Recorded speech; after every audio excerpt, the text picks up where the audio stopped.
Imagine you're a royal embalmer in ancient Egypt, and you've just been handed the most disturbing assignment of your career. The pharaoh's wife lies before you on the marble slab, but this isn't a normal mummification. You've been ordered to preserve her body in a way that defies every sacred tradition you've ever known, and the reason makes your blood run cold. This wasn't fiction. This was daily reality in ancient Egypt, where intimate practices were so extreme they would traumatize modern minds. You think you know about Egyptian civilization, the golden treasures, the magnificent pharaohs, the mysterious pyramids. Here's what they don't teach you in school. Ancient Egypt had sexual practices so extreme that Victorian archaeologists literally hid the evidence. Where royal children were subjected to horrific abuse by their own families, and where religious festivals turned into long orgies of violence and sexual chaos. What I'm about to show you will make you question everything you thought you knew about one of history's greatest civilizations. Because the truth about Egyptian intimate practices is so disturbing that museums around the world tried to hide the evidence for over a century. Between 100 B.C. and 30 B.C., along the fertile banks of the Nile, the Egyptians developed practices that would shock even the most liberal modern minds. This wasn't just about personal pleasure or religious ceremony. It was about cosmic control, divine power, and the systematic use of sexuality as a weapon of political domination. The pharaohs weren't just kings. They were living gods whose intimate performance was believed to directly control the fertility of the Nile, the success of harvests, and the survival of Egyptian civilization itself. This created enormous pressure to prove divine potency through increasingly extreme displays. The evidence comes from temple inscriptions that tourists never see, papyrus documents describing practices too explicit for museum displays, and archaeological discoveries that Victorian scholars deliberately concealed from public view. When 19th century archaeologists first uncovered explicit imagery in Egyptian tombs and temples, they were so scandalized that they either destroyed the evidence or locked it away in private collections. Egyptian society operated on the principle that sexual energy was cosmic energy.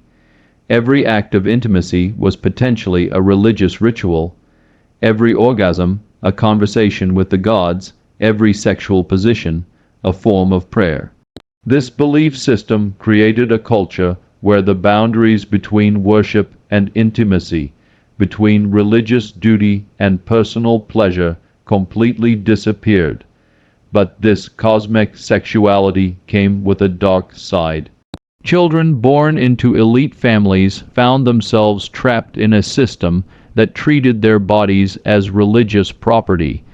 Domestic slaves faced systematic sexual abuse that was considered not just legal but religiously necessary. And when things went wrong, when the Nile didn't flood or crops failed, the sexual practices became increasingly desperate and violent. The discovery that changed everything happened not in some dramatic tomb excavation, but in a quiet laboratory in 1925. Howard Carter's team was conducting the first detailed examination of Tutankhamun's mummy when they noticed something that would haunt Egyptology for the next century. The boy king's genitals were missing. Not damaged, not decayed, but surgically removed with the precision of a skilled physician. The cut marks were clean, deliberate, and showed signs of having been made shortly after death as part of the mummification process. But Tutankhamun wasn't alone. As more royal mummies were examined using increasingly sophisticated techniques, a disturbing pattern emerged. Multiple pharaohs and nobles showed evidence of genital removal or modification. Some had been completely castrated. Others showed signs of enhancement procedures involving the insertion of foreign materials. The most shocking discovery came from the tomb of an unnamed prince from the 18th dynasty. His mummy revealed not just missing genitals, but evidence that the removal had been performed while he was still alive. Medical analysis of the bone structure and tissue remains suggested this was not a punishment or accident, but a deliberate religious procedure. Ancient Egyptian texts began to make disturbing sense. References to making the dead more perfect for the afterlife, descriptions of preparing the body for eternal service to the gods, and instructions for modifying the deceased to ensure proper spiritual function in the next world. The implications were staggering. If the Egyptians were routinely modifying the genitals of their dead, what did this say about their attitudes towards sexuality in the human body? Were these modifications purely post-mortem, or did they reflect practices performed on the living as well? But perhaps most disturbing of all was the systematic way Victorian archaeologists had hidden this evidence. When early Egyptologists encountered explicit sexual imagery or evidence of genital modification, they didn't just ignore it. They actively suppressed it, removing artifacts from public view and editing descriptions out of official reports. For over a century, the true extent of Egyptian sexual practices has been concealed not by ancient secrecy, but by modern shame and Victorian prudishness that couldn't accept what the evidence clearly showed. But the missing genitals were just the beginning of what archaeologists found. The Egyptian sexual control system operated through a complex hierarchy that determined every aspect of intimate life. At the top were the pharaohs whose sexual performance was considered vital to Egypt's survival. Below them, nobles and priests faced enormous pressure to prove their worthiness through sexual displays and religious devotion. At the bottom were domestic slaves, particularly children, who faced systematic abuse that was not just tolerated, but religiously mandated. Royal children born into this system faced a particularly horrific fate. Ancient Egyptian texts describe how elite families would dedicate their youngest children to temple service, where they would be trained in sexual techniques from an early age. These children, some as young as 6 or 7, were taught that their bodies belonged not to themselves but to the gods. The training was comprehensive and brutal. Children learned specific positions, techniques for prolonging pleasure, and methods for maintaining arousal during extended religious ceremonies. They were taught to dissociate from their own physical sensations, to view their bodies as instruments rather than personal property. Medical papyri described the physical toll this training took on young bodies. Children developed chronic injuries from forced flexibility training. Their growth was often stunted by poor nutrition, designed to maintain childlike proportions preferred by adult clients. Many died from internal injuries or infections related to premature intimate activity. But the abuse extended far beyond temple training. Wealthy Egyptian families routinely used their domestic slaves for pleasure, with children being particularly prized for their supposed purity and malleability. Legal documents show that child slaves could be bought and sold specifically for sexual purposes, with their value determined by age, appearance, and training. The psychological impact was devastating. Survivors who lived to adulthood showed symptoms that modern psychologists would recognize as severe trauma. They had difficulty forming normal relationships, often became sexually compulsive or completely withdrawn, and frequently died young from what ancient texts euphemistically called broken hearts. Perhaps most disturbing was how this abuse was justified through religious doctrine. Priests taught that sexual service to the gods was the highest form of worship, that children chosen for such service were blessed rather than victimized. Families were encouraged to feel honored when their children were selected for temple duties, even when they understood the true nature of what would happen. The economic dimension added another layer of horror. Archaeological evidence shows a 73% mortality rate among temple children, with medical analysis revealing procedures that took up to 6 hours to complete. Wealthy patrons paid premium prices for access to child slaves, funding a systematic industry of abuse that lasted for millennia. But if you think that's the worst thing Egyptian children faced, you're not ready for what's coming next. This systematic abuse was nothing compared to what happened during the Feast of Drunkenness, Egypt's most notorious religious festival. What I'm about to reveal involves practices so extreme that when early archaeologists discovered evidence, they literally burned the documents rather than translate them for public consumption. What I'm about to describe will make everything you just heard seem like a children's story. The next practice combines religious worship with sexual violence on a scale that would shock even modern audiences. It involved an entire civilization descending into week-long orgies of chaos, and the archaeological evidence proves it really happened exactly as the ancient sources describe. Before we dive into the most disturbing part, hit that like button if you can handle what's coming next, and definitely comment below to let me know where you're listening from. I think it's incredible that people across the world are connected by the same curiosity about the darkest parts of human history. The Feast of Drunkenness represented the absolute pinnacle of Egyptian sexual extremism, an annual festival dedicated to the goddess Hathor that transformed the entire civilization into a week-long orgy of violence, sex, and religious chaos. What started as a celebration of divine femininity evolved into something that would be considered a crime against humanity by modern standards. The festival's origins lay in Egyptian mythology, specifically the story of Sekhmet, the lioness goddess who nearly destroyed humanity in a drunken rage. According to legend, the gods had to flood Egypt with beer mixed with red ochre to make Sekhmet think she was drinking blood, causing her to become so intoxicated that she forgot her murderous mission and transformed into the gentler Hathor. This myth became the template for an annual celebration that encouraged every Egyptian to drink themselves into a state of divine possession. But the festival went far beyond simple intoxication. Participants believed that in their drunken state they became vessels for the gods themselves, free to act on any impulse without moral or legal consequence. The preparation began months in advance. Temple authorities would brew massive quantities of beer, often adding psychoactive substances derived from lotus flowers and other plants.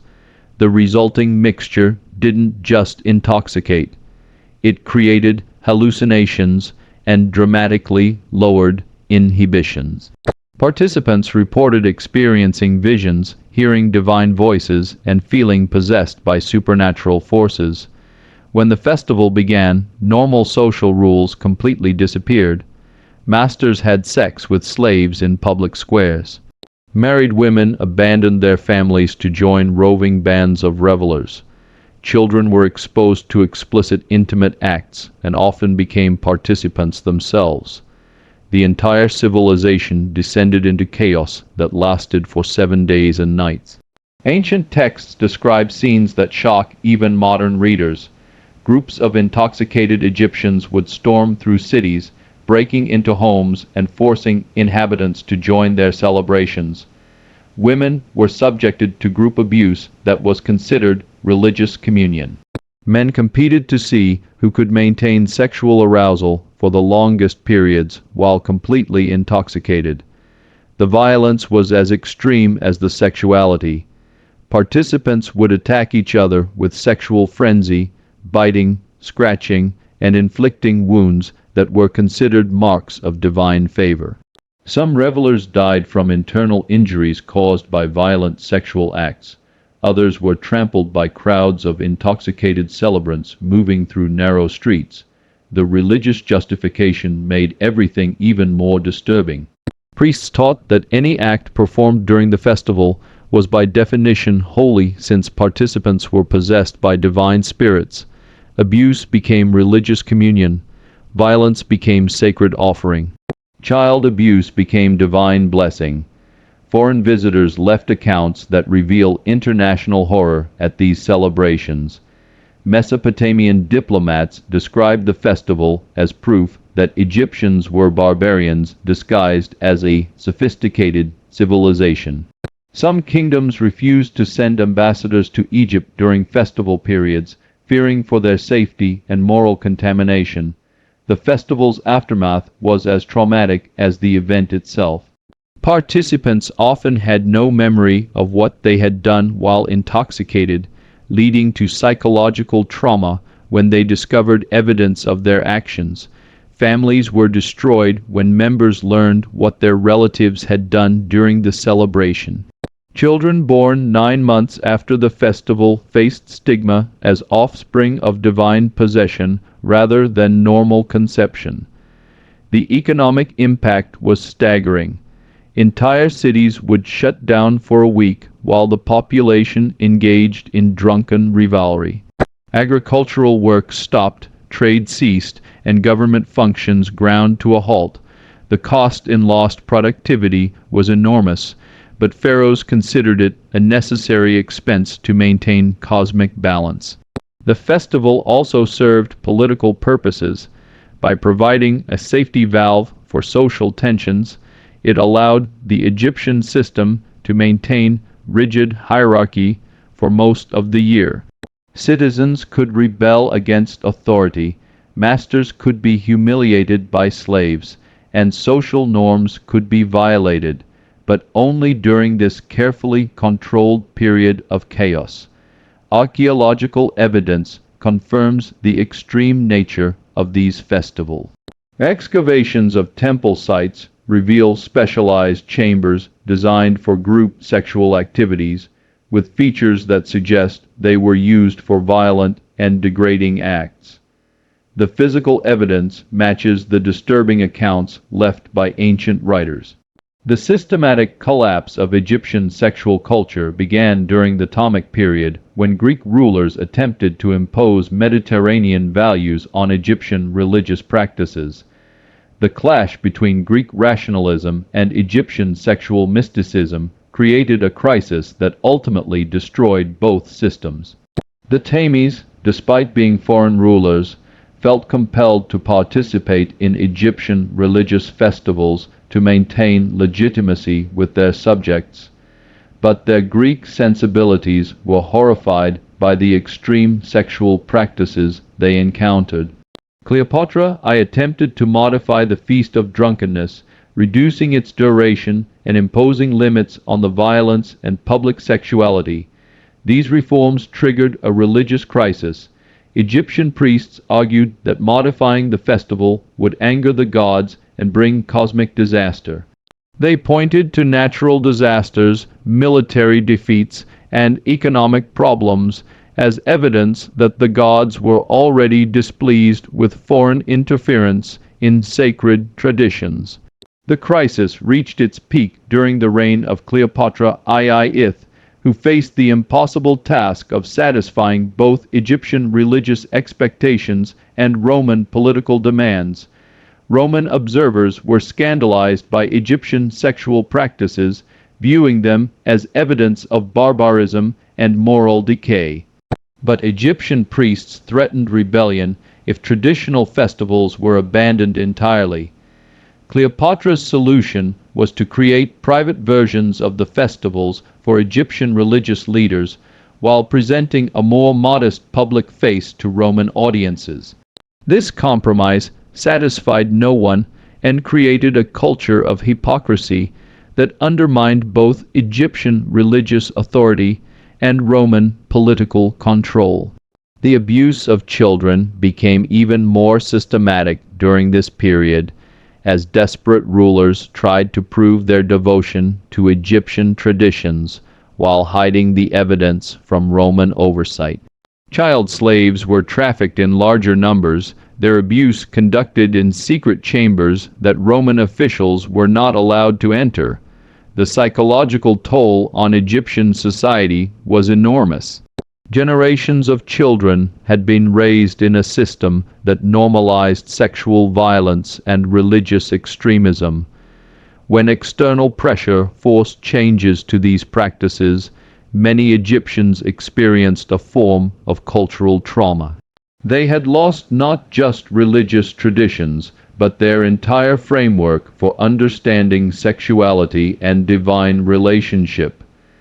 The final collapse came with the Roman conquest in 30 B.C.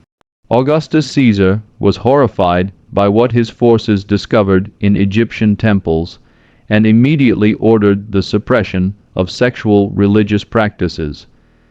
Roman soldiers destroyed explicit artwork, burned religious texts, and executed priests who refused to abandon traditional ceremonies. But the Romans didn't just suppress Egyptian sexual practices, they systematically erased evidence of their existence. Temples were stripped of explicit decorations, papi describing sexual rituals were burned, and even architectural features designed for religious sexuality were destroyed or hidden. The children who had been trapped in this system faced a particularly tragic fate. Many had been so thoroughly conditioned for sexual service that they couldn't adapt to normal life. Roman records describe former temple children who died by suicide rather than face a world where their only perceived value had been eliminated. The survivors carried trauma that affected Egyptian society for generations. The systematic sexual abuse had created patterns of behavior and belief that couldn't be easily erased by political conquest. Roman governors reported ongoing problems with underground sexual cults, child trafficking networks, and religious movements that tried to restore traditional practices in secret. But even the Romans couldn't destroy all the evidence. What they left behind would shock Victorian archaeologists into creating the greatest cover-up in archaeological history.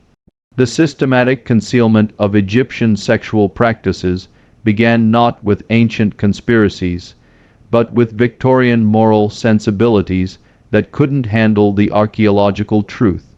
When 19th century explorers first encountered explicit sexual imagery in Egyptian tombs and temples, they faced a cultural crisis that shaped Egyptology for the next century and a half. The pattern was established early. When Giovanni Belzoni discovered explicitly sexual wall paintings in the tomb of C in 1817, he immediately ordered them covered with plaster rather than documented. His published account described the tomb as containing beautiful religious scenes while completely omitting the graphic sexual content that filled several chambers. This became standard practice throughout the Victorian era. Auguste Marat, the founder of the Egyptian Antiquity Service, maintained private collections of explicit artifacts that were never displayed publicly. When the Egyptian Museum in Cairo was established, entire categories of artifacts were relegated to restricted storage areas that only male scholars could access. The suppression wasn't limited to imagery. Victorian translators routinely edited sexual content out of ancient texts, replacing explicit descriptions with euphemistic phrases or simply omitting entire passages. The famous Ears's Papyrus, one of the most important medical texts from ancient Egypt, had over 40 sections dealing with sexual practices that weren't translated until the 1970s. Perhaps most shocking was the systematic destruction of evidence. British archaeologist Flender Petrie openly admitted to destroying artifacts he considered too obscene for public consumption. His journals described burning papyri, smashing statues, and rearing artifacts that depicted sexual acts he couldn't bring himself to document. The cover-up extended to academic institutions. Universities refused to fund research into Egyptian sexuality, considering it inappropriate for scholarly study. Students who showed interest in these topics were discouraged or expelled. Academic journals rejected papers that discussed sexual practices, even when they were based on solid archaeological evidence. Museums developed elaborate systems for hiding sexual artifacts. The British Museum alone has over 2,800 suppressed Egyptian artifacts stored in restricted access areas labeled only as miscellaneous pottery or decorative objects. As recently as 2019, the Louvre was caught hiding newly discovered papyri from public view. Even Wikipedia articles about these topics are mysteriously locked from editing. Visitors who specifically request to view these items face bureaucratic obstacles designed to discourage casual curiosity. The Metropolitan Museum of Art in New York maintains similar restrictions. Their Egyptian galleries display sanitized versions of tomb paintings with explicit sexual content either covered or digitally removed. The original artwork remains in storage, accessible only to researchers who can demonstrate legitimate academic need and agree to strict confidentiality requirements. Even today, this Victorian legacy continues to shape public understanding of ancient Egypt.